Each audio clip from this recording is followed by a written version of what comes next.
to natáčím už. Ukaž to honem. Ukaž to, jak je to zubatý, tam ta půlka jedna. Tady to, takhle to otoč na druhou stranu, ať je vidět, jak je to do zubata okrájený. No, tak. A teď udělej ty segmenty.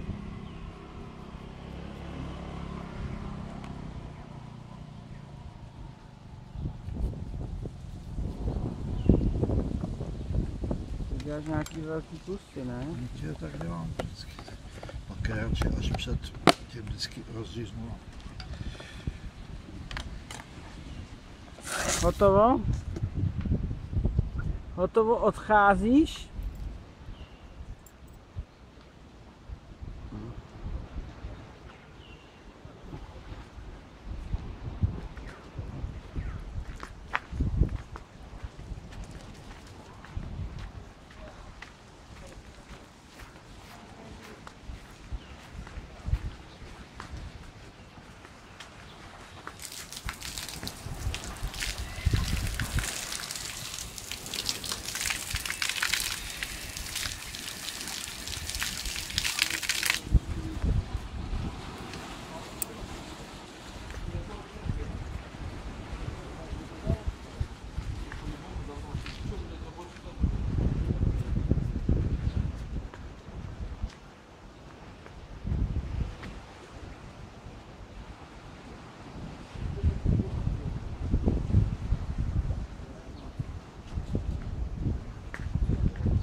Tak, celý proces dokončený, ananas v krabičce a Karel už si pochoduje zase domů do našeho přechodného bydliště, zimoviště.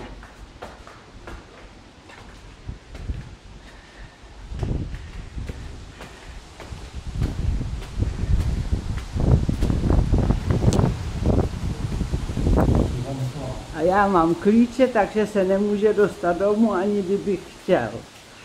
To neumím vypnout.